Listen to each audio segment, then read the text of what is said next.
et ça ne va pas être très très long. Et,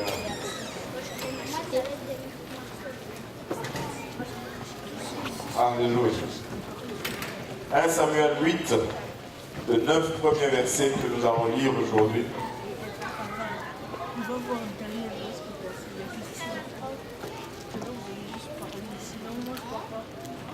Si vous l'avez trouvé, dites Amen. Si vous cherchez encore, dites j'arrive.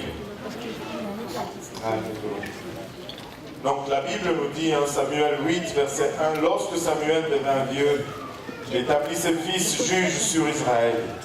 Son fils premier-né se nommait Joël et le second Abijah. Ils étaient juges à Beersheba. Les fils de Samuel ne marchèrent point sur ses traces, ils se livraient à la cupidité, recevaient des présents et violaient la justice. Tous les anciens d'Israël s'assemblèrent et vinrent auprès de Samuel à Rama. Ils lui dirent, voici tu es vieux et tes fils ne marchent point sur tes traces. Maintenant, établis sur nous un roi pour nous juger comme il y en a chez toutes les nations. Samuel vit avec le plaisir qu'il disait, donne-nous un roi pour nous juger. Et Samuel pria à l'Éternel. L'Éternel dit à Samuel, écoute la voix du peuple dans tout ce qu'il te dira, car ce n'est pas toi qu'il rejette, c'est moi qu'il rejette, afin que je ne règne plus sur eux. Ils agissent à ton égard comme ils ont toujours agi depuis que je les ai fait monter d'Égypte jusqu'à ces jours. Ils m'ont abandonné pour servir d'autres dieux. Écoute donc leur voix, mais donne-leur des avertissements et fais-leur connaître le droit du roi qui régnera sur eux. Et on va parler avec l'aide de Dieu pour un moment sur ces sujets sacrificateur et non roi.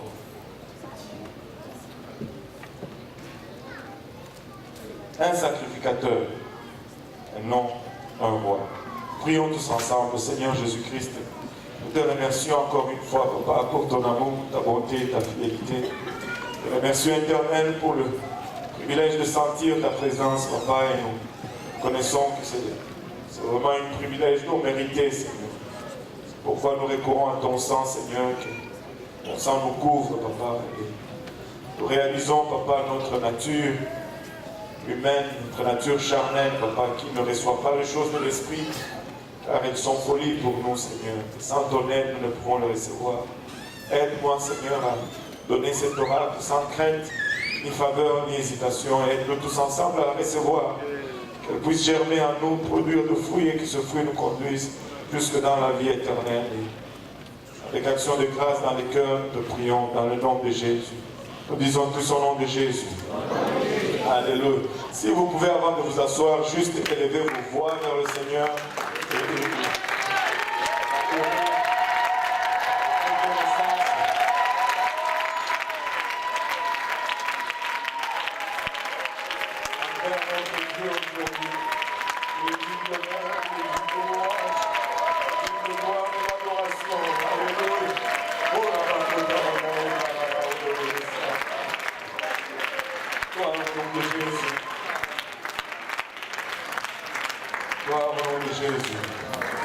Vous pouvez vous asseoir. Vous savez, le peuple était délivré de l'esclavage en Égypte. Ils se sont installés dans la terre promise, mais alors qu'ils se sont installés dans la terre promise et que Dieu a commencé à les bénir dans le lieu où il les a appelés, les choses ont commencé à changer pour le peuple. Le peuple était dans la terre promise, ils ont commencé à regarder autour d'eux, à observer les autres peuples et ils se sont mis à cœur de commencer à copier les autres peuples. En ce moment, ce n'était pas un moment, pour ne pas dire de gloire pour Israël. Samuel était devenu vieux et ses fils devaient succéder comme juges. Il a établi ses fils, Joël et Abijah, mais ces deux fils n'ont pas marché dans les traces de leur père. Ils ont commencé à accepter la corruption, ils ont commencé à accepter des offrandes, de l'argent ou des choses pour un jugement favorable. Et le peuple n'était pas content. Et Israël était dans tout son droit d'aller voir Samuel et de lui dire tes enfants ne marchent pas dans tes traces. Amen. Parce que ces enfants ne marchaient pas dans les traces de Samuel. Mais laissez-moi vous dire ceci, je vais le répéter encore, je ne sais pas pour combien de temps, avoir raison ne nous donne pas le droit de ne pas bien faire. Israël savait depuis le départ qu'il n'avait qu'un seul roi, et le roi d'Israël était Dieu. Israël était le peuple de Dieu, et le royaume d'Israël était le royaume de Dieu. Et le royaume de Dieu était conçu pour avoir Dieu comme roi et non un humain comme roi. Israël a regardé le royaume autour de lui. Ils ont demandé un roi comme les autres royaumes. Et nous allons arriver à des places à notre marche où nous allons peut-être être lésés. Nous allons avoir raison. Mais avoir raison ne justifie pas mal faire. Bien qu'ils avaient raison de se plaindre de ces juges, ils n'avaient pas, ce n'était pas bien de demander un roi parce que ça sortait de ce que Dieu avait prescrit comme ordre d'opération. Ce n'est pas assez d'avoir raison. Nous devons toujours bien faire. Ce n'est pas assez de justifier. Tu sais, quand on justifie quelque chose, c'est qu'on est déjà dans le problème. Et la raison ne va jamais corriger une mauvaise action. Amen. Et ils sont allés voir Samuel, et Samuel était blessé dans sa personne. Ils se disent, ils ne veulent plus de mes jugements. Dieu dit non, ce n'est pas toi qu'ils rejettent, c'est moi qu'ils rejettent. Ils ne veulent pas que je sois roi sur eux. Écoutez, le royaume, nous le disons souvent, c'est le royaume de Dieu. Amen. Mais très souvent nous disons que c'est le royaume de Dieu, mais nous oublions qui est roi dans le royaume. Nous sommes appelés à une et une seule fonction, une et une seule chose. L'homme n'est pas conçu pour être roi à la place de Dieu. L'homme est conçu pour être sacrificateur. Dieu nous appelle à être des sacrificateurs. Que ce soit dans l'Ancien Testament et dans le Nouveau Testament, Dieu nous appelle à être sacrificateurs. Et quand on regarde les deux positions, ou les deux titres, sacrificateur et roi, ils ont des fonctions et des rôles très différents. Le roi est appelé à régner.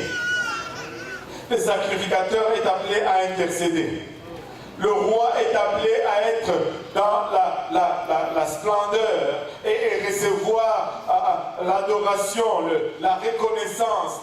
Il prend les taxes et toutes ces choses. Mais le sacrificateur est appelé à servir. Si vous étudiez la vie d'un sacrificateur dans votre Bible, c'est tout le temps le service. Il n'a qu'une seule chose à faire, c'est tenir dans le tabernacle et être prêt quand le peuple vient avec non seulement leurs sacrifices, mais aussi leurs problèmes, leurs situations, leurs défauts, leurs échecs. Le sacrificateur, son rôle, c'est de prendre le sacrifice, de l'amener et d'offrir le sacrifice afin que ce peuple soit accepté par le roi du royaume qui est Dieu. Mais nous vivons dans un monde corrompu. Et ce monde met Dieu de côté et veut élever l'homme à la place de Dieu. Et malheureusement, ces systèmes s'introduisent aussi dans l'erreur, dans l'église plutôt. Et des fois, si nous ne faisons pas attention, nous allons commencer à opérer l'église de Dieu comme si nous étions de rois dans le royaume. Laissez-moi vous dire, il n'y a qu'un seul roi dans ce royaume. Et ce roi, c'est Dieu. Tous nous sommes appelés à être des sacrificateurs. Et tout le monde dit sacrificateur. Et nous pouvons regarder dans le livre d'Exode, lors de la première Pentecôte, l'église est plutôt, on peut aussi l'appeler l'église, le peuple est sorti de l'esclavage de l'Égypte. Ils ont marché 3 mois dans le désert jusqu'à ce qu'ils arrivent au mont Sinaï. Et là au mont Sinaï, ils se sont arrêtés parce qu'ils avaient rendez-vous avec le Seigneur. Et durant cette rencontre, Dieu fait monter Moïse à la montagne et lui dit, à Exode 19, je vais le lire à partir du verset 5, il lui dit, maintenant si vous écoutez ma voix et si vous gardez mon alliance, vous m'appartiendrez entre tous les peuples, car toute la terre est à moi. Je vais faire une petite pause ici pour vous dire ceci. Dieu dit, si vous écoutez ma voix, et si vous gardez mon alliance, là vous allez m'appartenir. Bien qu'il ait tout créé, mais la création elle-même ne fait pas de toi automatiquement un peuple de Dieu. Tu dois par-dessus cela écouter la voix de Dieu si tu veux être son peuple. Tu dois garder l'alliance de Dieu si tu veux être son peuple. Il y a à peine 2 semaines, je partageais l'évangile avec quelqu'un et il m'a dit, mais tous les hommes ont été créés par Dieu, donc tous les hommes sont peuple de Dieu. Mais Dieu dit non. Dieu dit, il faut que tu écoutes ma voix. Et il faut que tu gardes mon alliance, alors tu seras mon peuple parmi tous les autres peuples. Bien que toute la terre lui appartienne, nous sommes appelés à écouter la voix de Dieu. Nous sommes appelés à garder l'alliance de Dieu. Il dit au verset 6, vous serez pour moi un royaume de sacrificateurs et une nation sainte. Voilà les paroles que tu diras aux enfants d'Israël. Et Moïse est descendu, il a dit au peuple, Dieu nous appelle à être un royaume de sacrificateurs, un royaume des gens qui se tiennent dans la brèche pour le peuple, un royaume des gens qui reçoivent ceux qui viennent à chercher réconciliation avec Dieu, un royaume des gens qui sont là pour servir, pour se tenir dans la brèche et intercéder. Et cela n'a pas changé. Quand nous allons dans le Nouveau Testament, après la deuxième fête de Pentecôte, après la naissance de l'Église, Pierre nous déclare dans 1 Pierre 2,9, il nous dit, vous au contraire, vous êtes une race élue, un sacerdoce royal, une nation sainte, un peuple à qui, afin que vous annonciez les vertus de celui qui vous a appelé des ténèbres à son admirable lumière. Regardez ceci. Il dit, vous au contraire, vous êtes une race élue, un sacerdoce royal. Écoutez, en d'autres termes, il dit vous êtes des sacrificateurs, vous faites partie de l'ordre des sacrificateurs du roi. Nous ne sommes pas des rois, nous sommes des sacrificateurs. Que tout le monde dise sacrificateurs. Alléluia. Maintenant, nous pouvons observer après que Samuel ait été approché par Israël, Dieu lui dit non des rois. Et nous pouvons observer la marche de rois qui se sont succédés sur le trône d'Israël. Il y a eu Saül qui est monté sur le trône. Il a commencé dans l'humilité, mais sa marche n'a pas fait long feu. Par la suite, son orgueil est monté. Il a commencé à aimer la royauté plus que Dieu. Et cela lui a causé des problèmes. Il a perdu cette royauté. Et alors qu'il était encore sur le trône, Dieu a oint David pour être roi à la place de Saül. Saül était roi dans le palais, mais David était oint. David était un roi, pour ne pas dire, il a eu ses hauts et ses bas, mais il a marché le plus possible dans les voies de Dieu. Après lui, nous disons toujours qu'il y a Salomon qui a succédé sur le trône, mais nous oublions toujours un détail. Avant Salomon, il y a eu Adonijah qui a réclamé la couronne de son père. Alors que David était encore roi, Adonijah, par des ruses et par la rébellion, il s'est proclamé roi et une partie du royaume a suivi Adonijah dans sa rébellion. Et si nous regardons vraiment les trois premiers rois qui ont régné sur Israël, nous allons avoir Saül, nous allons avoir David et nous allons avoir Adonijah. Et c'est très important d'observer ces rois parce que ça nous donne, c'est que la nature humaine va répondre à cette tâche de royauté qui n'est pas conçue pour nous, qui a été conçue pour Dieu. Le royaume de Dieu a été conçu pour que Dieu soit roi et que l'homme soit sacrificateur. Mais avec l'influence du monde, nous sommes appelés à faire des choses, à organiser. Nous avons dans l'église ce qu'on appelle ministère. Que tout le monde dise ministère. Et au tête de ministère, on établit des humains. Que tout le monde dise des humains. Mais rappelez-vous ceci, quand on t'établit dans une quelconque position, tu es sacrificateur. Tu n'es pas roi. Tu es sacrificateur. Tu n'es pas roi. C'est très facile de commencer à gérer le ministère comme une royauté et de se mettre à la place du roi au lieu de se mettre à la place du sacrificateur. Vous savez, si on regarde les trois rois, ils nous donnent un récit extraordinaire, un exemple à suivre. Et il y a toute une leçon que nous devons tirer là-dedans. Et c'est à ça que je vais porter l'attention de l'Église aujourd'hui.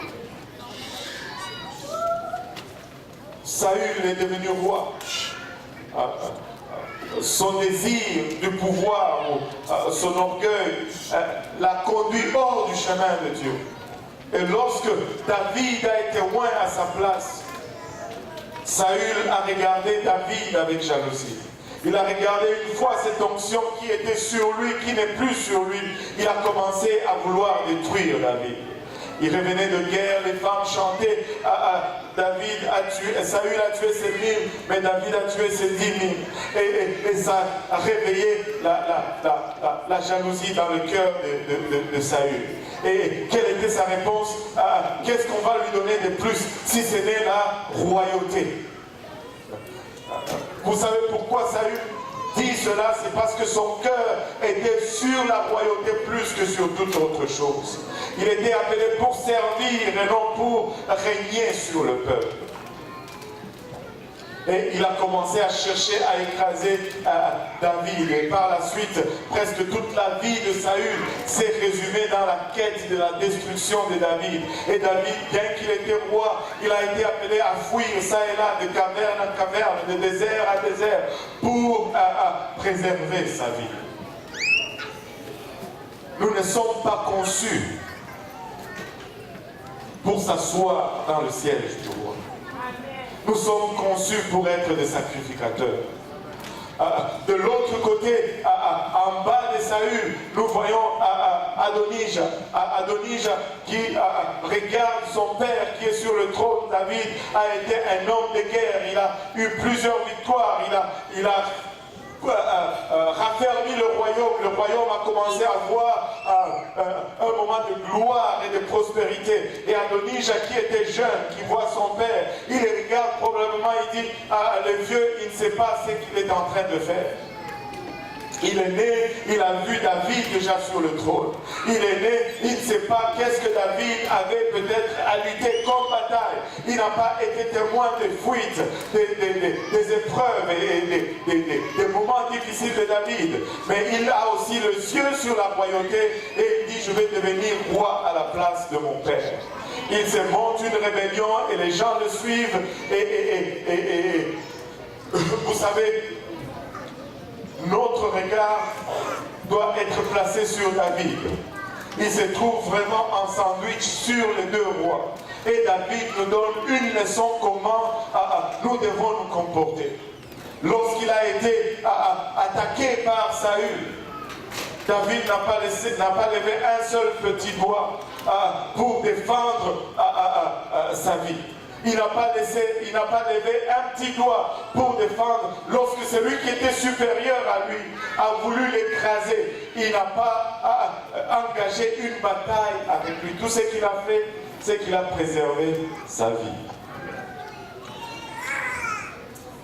Vous savez, lorsque Dieu nous place à la tête d'un groupe, à la tête d'un ministère, à la tête d'un programme, si nous ne faisons pas attention, nous allons commencer à agir selon l'attitude de Saül.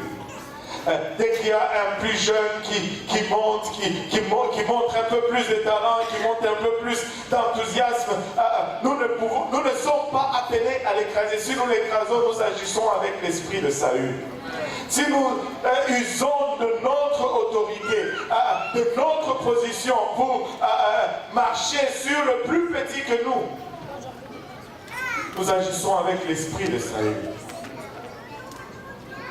Mais de l'autre côté, nous sommes peut-être le plus petit. Et nous voyons celui que pasteur a placé dans le ministère. Je ne sais pas si c'est le pasteur Serge, si c'est le pasteur Luc, je ne sais pas. Il est là, et toi tu essaies de faire ça. Il dit, non, non, non. Et il essaie de faire ça et tu dis non, non, non. Et tu dis, oh, on peut faire ça d'une nouvelle façon. Tu dis non, non, non. Et là tu commences à te rébeller contre cette autorité. Fais aussi attention parce que tu es en train d'agir avec l'esprit d'Adonijah. La seule et l'unique façon d'agir, c'est l'attitude de David. Il n'a pas écrasé le plus petit. Il ne s'est pas rebellé non plus contre l'autorité qui était avec lui, qui était sur lui plutôt. Nous devons rechercher l'esprit de David. Nous devons rechercher l'esprit de David. Lorsque Dieu nous place dans une responsabilité quelconque, ce n'est pas un parcelle de pouvoir qu'il nous donne, mais c'est plutôt une opportunité de servir qu'il nous donne. Et nous devons nous rappeler toujours que nous sommes de sacrificateurs. Nous sommes de sacrificateurs. Mais lorsque l'appel nous appelle à exercer quelconque autorité, prions que Dieu nous aide à toujours avoir l'attitude de David. À toujours développer l'attitude de David. Parce qu'avant tout, nous sommes un sacerdoce. Nous ne sommes pas une royauté. La Bible nous dit nous sommes un sacerdoce royal. Non une royauté.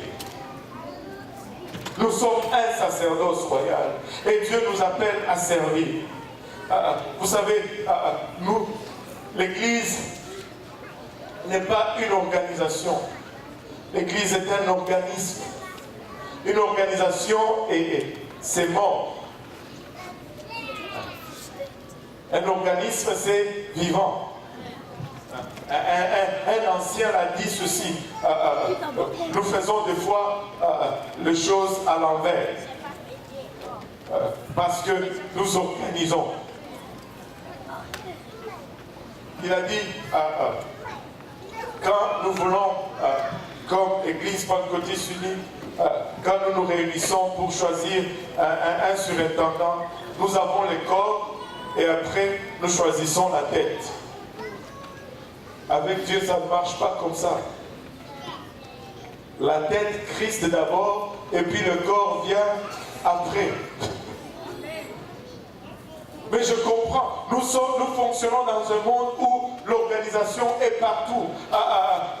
Dans la rue, pour circuler, ça prend l'organisation. Dans les écoles, ça prend l'organisation. Dans nos maisons, nous organisons tout. Les appartements sont organisés. Le gouvernement est organisé. Et tout est organisé. Mais quand on organise, on doit mettre quelqu'un à la tête de l'organisation pour maintenir l'organisation. Et quand on met quelqu'un à la tête de l'organisation, ça devient ça a tendance à tomber, à glisser vers un royaume. Mais nous devons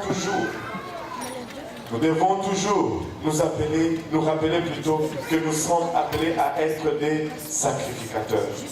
Et comme sacrificateur, peu importe où tu te places, peu importe où Dieu te place, peu importe où on va t'utiliser pour te servir, ou utiliser tes services, si tu agis comme un sacrificateur, tu vas toujours être dans la volonté de Dieu. Tu vas toujours être dans la volonté de Dieu. Comment agit un sacrificateur? J'essaie de regarder partout dans la Bible, le sacrificateur, il reçoit seulement le pécheur. J'ai besoin d'un pécheur. Tu as l'air d'un bon pécheur. J'ai un pécheur. Il me vient amène-toi un agneau. Toi, tu as l'air d'un agneau. Viens. Pas un agneau. Oh, ok, je vais chercher un autre agneau. Viens. Allez, prends ton agneau sur l'épaule.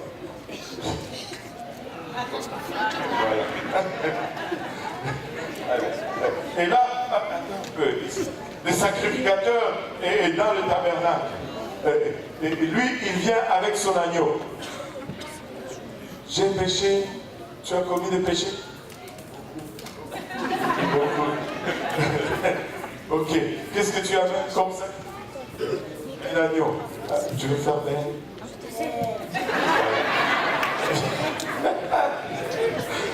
Et là, regardez. Et regardez dans votre Bible, il n'y a pas d'argument ou de discussion entre le sacrificateur et le pécheur ou le peuple. Le travail du sacrificateur, c'est de prendre l'agneau, de le mettre sur l'autel,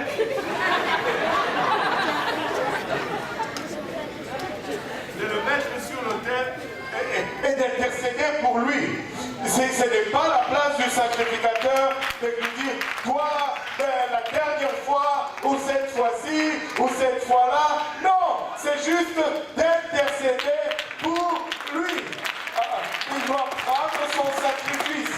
Il doit prendre son sacrifice et l'offrir à Dieu. Et maintenant se mettre entre lui et Dieu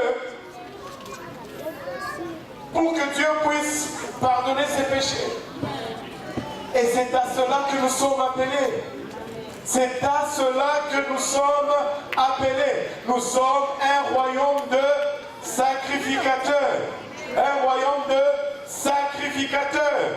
Amen. Bon, alléluia. Vous pouvez aller. Cela a échappé bien là. Alléluia. Maintenant, regarde. Nous sommes des sacrificateurs. Mais les sacrificateurs, on ne devenait pas sacrificateur par élection. On ne devenait pas sacrificateur par habilité. On ne devenait pas sacrificateur par compétition ou un examen quelconque. J'ai réussi, je passe, j'ai mon certificat de sacrificateur. On n'allait pas à Purpose Institute pour devenir sacrificateur. Amen. Le sacrificateur l'était par naissance. Il devait naître dans une famille quelconque désignée. Et laissez-moi vous dire, ce n'est pas une coïncidence que la Bible nous dit que vous devez naître de nouveau. Parce que la seule façon que vous deveniez sacrificateur, c'est que vous devez naître dans cet ordre. Vous devez naître. C'est par la nouvelle naissance que vous devenez sacrificateur. Et si vous êtes là aujourd'hui que vous n'êtes pas encore sacrificateur, vous ne faites pas partir encore de cet ordre, vous pouvez naître dans cet ordre. Alléluia. Vous pouvez naître aujourd'hui dans cet ordre et devenir sacrificateur de Dieu. La Bible nous dit, alléluia, si vous naissez d'eau et d'esprit, c'est alors que vous rentrez, alléluia, dans le royaume de Dieu. La nouvelle naissance. Tu ne peux pas devenir sacrificateur juste par volonté, l'exercice de ta volonté. Aujourd'hui, je dis bon, je crois, donc voilà, c'est réglé. Non, non, non. Il faut que tu naisses de nouveau. Si tu n'es pas né de nouveau, tu n'es pas dans l'ordre sacerdotal. Il n'y a qu'une seule façon d'entrer dans le sacerdoce, c'est par la naissance. Et c'est là que tu peux le faire aujourd'hui. Tu peux te repentir dans ce service. Tu peux venir et te faire baptiser au nom de Jésus-Christ pour le pardon de tes péchés. Revêtir ces noms sacerdotaux. Et lorsque tu as revêtu de ces noms sacerdotaux, Dieu va te donner l'autorité par laquelle tu vas exercer. L'Esprit de Dieu lui-même va venir entrer en toi. Alléluia. Et l'évidence de cela va être le parler en langue. Tu vas parler en d'autres langues comme l'Esprit te donne de t'exprimer. Et une fois que le processus est complété, tu es appelé à être sacrificateur. Ça, c'est le modèle pour être sacrificateur. Tu n'es pas appelé à être roi, tu es appelé à être sacrificateur. Et regardez le travail du sacrificateur. Je vais conclure avec ceci. Le travail du sacrificateur est très simple. Il reçoit le sacrifice et il le sacrifie pour le Seigneur. Après l'avoir sacrifié, il met le sacrifice sur l'autel et il met du feu. Ça brûle. Vous savez, Dieu ne déroge pas de son modèle. Est-ce que je peux avoir un sacrificateur ici? Un sacrificateur. On ne va pas prendre le pécheur. Bon, un sacrificateur. Frère Brunel, viens, tu es un sacrificateur. Et si je peux avoir un pécheur? Oh, toi tu as l'air d'un pécheur. Alléluia. Maintenant, ça, c'est le sacrificateur. Selon l'ordre de Melchisedec. Un sacerdoce royal. Il a l'air d'un sacrificateur, n'est-ce pas? Et là, il voit un pécheur. Et quand il approche, qu'est-ce que tu lui dis? Quand tu veux lui parler, montre-nous comment tu fais. Est-ce que tu sais que Jésus t'aime? Il veut que tu sois sauvé. Tu sais qu'est-ce qu'il te faut pour être sauvé. Donc tu dois te repentir. Ah, tu dois te repentir. Tu dois te repentir. Par la repentance, nous mourons à nous-mêmes. Le sacrificateur est en train de tuer. Il est en train de faire son ordre sacerdotal. La seule chose qu'il doit tuer, c'est le sacrifice. Non, c'est lui qui porte le sacrifice. Amen. Il doit te repentir. Il est en train de faire son travail de sacrificateur. Et après, tu dois te repentir. Ensuite, les faire baptiser au nom de Jésus-Christ pour obtenir les pardons pour tes péchés. Et tu recevras les dons du Saint-Esprit. Et il recevra les dons du Saint-Esprit. Et il recevra. Alléluia. Et quand on va prier pour lui, le Saint-Esprit tombe sur lui. Son sacrifice est mis au feu. Et ça, c'est le seul travail par lequel Dieu nous appelle à faire. Nous sommes appelés à être des sacrificateurs. Et tous, nous pouvons offrir le sacrifice pour ceux que nous rencontrons. Et tous, nous pouvons appeler le feu sur ces sacrifices que nous rencontrons. C'est la seule chose à laquelle Dieu nous appelle. Nous ne sommes pas appelés à être de rois, merci, sacrificateurs et pécheurs repentis. Nous sommes appelés à être des sacrificateurs. Partout où nous allons, nous sommes appelés à amener la mort par la repentance, le baptême d'eau et le feu par le baptême du Saint-Esprit. Et c'est pour ça que nous avons été conçus. Nous n'avons pas été conçus pour la royauté. Nous avons été conçus pour le sacerdoce. Et aujourd'hui, si vous le désirez, vous pouvez entrer dans le sacerdoce. Et je sais que Dieu va vous appeler dans la position d'autorité, ça et là. Parce qu'il y a son peuple à gérer. Mais il n'y a qu'un seul modèle, il n'y a qu'une seule attitude, c'est l'attitude de David. Juste au milieu. Je ne veux pas me révéler, alléluia, sur ceux qui ont été là avant moi, parce que très souvent, je ne sais même pas par où ils sont passés pour arriver là où ils sont. Je ne sais même pas quel sacrifice ils ont payé pour arriver là où ils sont. Je ne sais pas qu'est-ce que ça leur a coûté. Leur combat n'est probablement pas mon combat. Ils ont eu un combat différent. Écoutez, ceux qui sont passés avant nous ont eu un combat différent du nôtre. Nous ne pouvons pas regarder leur combat, leur méthode et leur façon et commencer à critiquer et à dire oh, nous ne faisons pas affaire au même animal. Écoutez, à l'époque, c'était une honte d'être un apostolique. On était ceux qui étaient dans des petites cases, pasteur. On n'avait pas des grosses bâtisses comme ça. On s'est rencontrés dans des... Et ils ont fait face à cela. Ils ont payé un prix pour cela. Et nous devons les honorer et les respecter, même si nous ne sommes pas appelés à les regarder comme des rois. Ils ne sont pas des rois, ils sont des sacrificateurs, mais nous leur devons respect et honneur pour ceux qu'ils ont endurés et ceux qu'ils ont subis. Et si nous sommes là, c'est grâce à eux et grâce à leur sacrifice. Mais de l'autre côté, nous ne pouvons pas non plus regarder ceux qui viennent après nous. Ils ont les nouvelles méthodes. Ils ont une façon de faire qui n'est pas... Moi, je ne connais pas Facebook. Je ne sais pas Facebooker, si ça peut se dire. Mais vous savez qu'il y a des gens qui suivent ces services sur Facebook.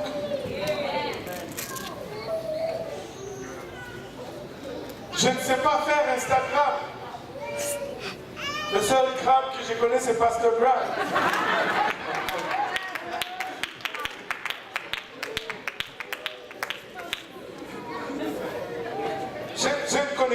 ces choses.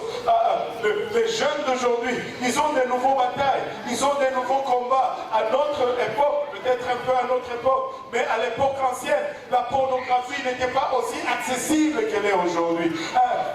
La drogue n'était pas aussi accessible qu'elle est aujourd'hui. Nous ne pouvons pas non plus voir leurs ailes et essayer de les écraser alors qu'ils essaient d'utiliser telle ou telle autre méthode. Non, nous devons plutôt les encourager, les encadrer, les aider et les faire partir du processus parce que Dieu est intéressé pour les utiliser aussi. Pour les utiliser aussi. La seule attitude, le seul esprit que nous devons rechercher, c'est l'esprit de David. C'est l'attitude de David. Parce que l'attitude de Saül va écraser tous ceux qui essaient de s'élever après lui. Mais l'attitude d'Adonijah va aussi essayer de se révéler contre tout ce qui a précédé avant lui. Mais nous sommes des sacrificateurs. En nous levant tous ensemble, Dieu nous appelle à être des sacrificateurs. Dieu nous appelle à servir. Tout ce que le sacrificateur faisait, c'était tout simplement servir. Servir, servir et servir. Il servait tous ceux qui venaient. Il ne choisissait pas qui il allait servir, qui n'allait pas servir. Son travail, c'était juste d'égorger le sacrifice qui amenait et de faire descendre le feu sur ce sacrifice. Dieu est le seul roi dans le royaume. Et lorsque nous mettons à la place du roi, nous commençons à construire notre propre royaume au lieu de construire le royaume de Dieu. Et quand nous faisons cela, nous appelons le trouble. Dieu nous appelle à être des sacrificateurs. Amen.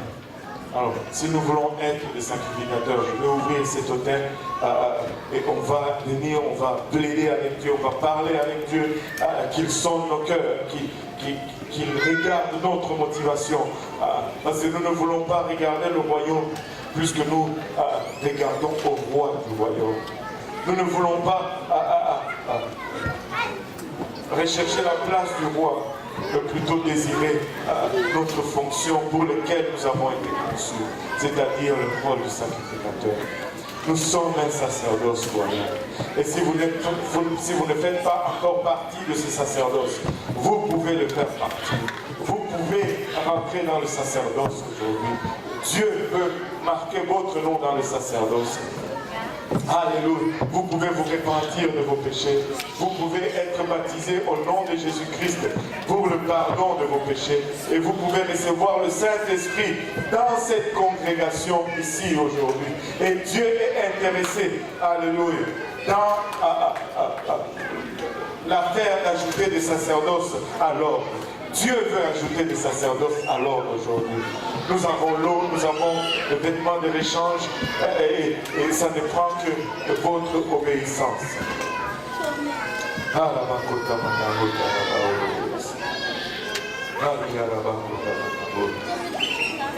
Alléluia Seigneur.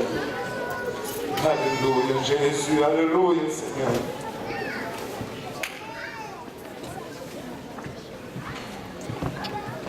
Je suis un sacrificateur. Dieu donne-nous un cœur de sacrificateur.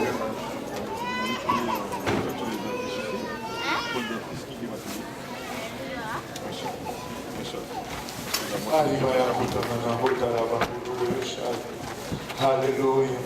Alléluia. Peuple de Dieu, il y a des gens qui ne sont pas encore dans le sacerdoce et qui désirent rentrer dans le sacerdoce autour de vous. Alléluia. Gloire au nom de Jésus.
Connais nos motivations, papa.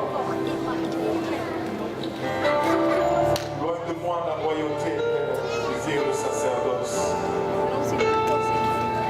Je désire servir, Seigneur. Baptise-nous avec l'attitude de David, papa.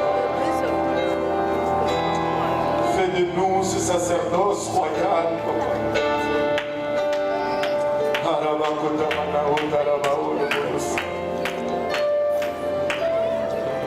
Alléluia, Jésus, alléluia.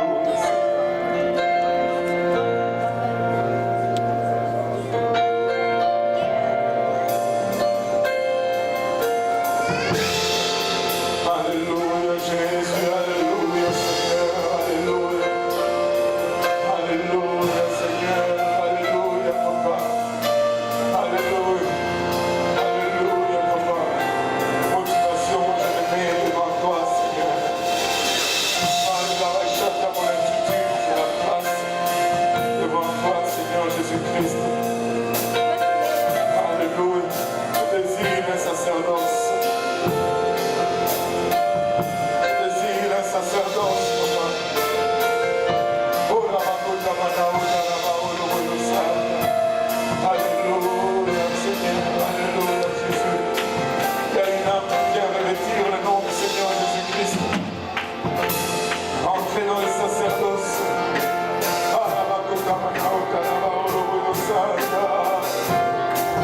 Gloire au nom de Jésus. Gloire au nom de Jésus. Gloire au nom de Jésus. Gloire au nom de Jésus.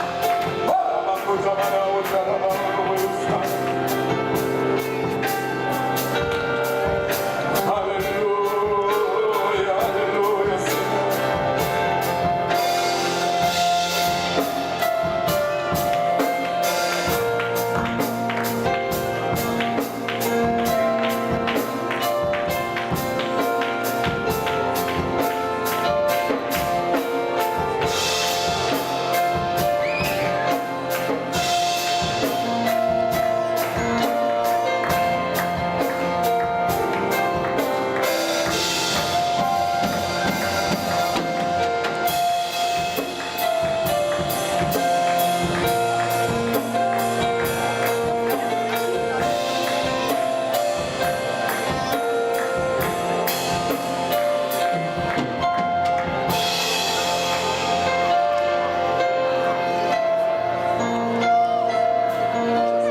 Alléluia, alléluia. Il y a quelqu'un qui vient revêtir le nom de Jésus-Christ dans les eaux du baptême. Si vous êtes là et que vous n'êtes pas encore baptisé au nom de Jésus, vous pouvez l'être aujourd'hui.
partir cette fin de semaine pour le Congo. S'il peut venir en avant, on va juste avoir un moment de prière.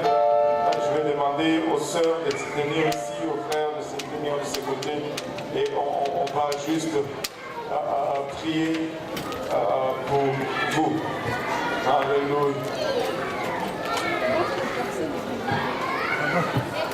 Tu vas venir ce soir? Oui. Les sacrificateurs qui vont pour vous. C'est la première fois qu'on est battu la première fois. Tu vas faire oui. C'est toi qui me demandes.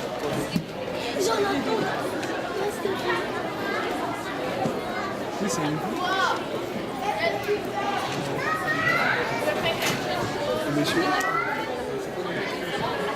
Ils viennent tout le temps, les petits de lundi. Pose-moi souvent les questions. Tu es souvent assis devant toi. Tu vas bien.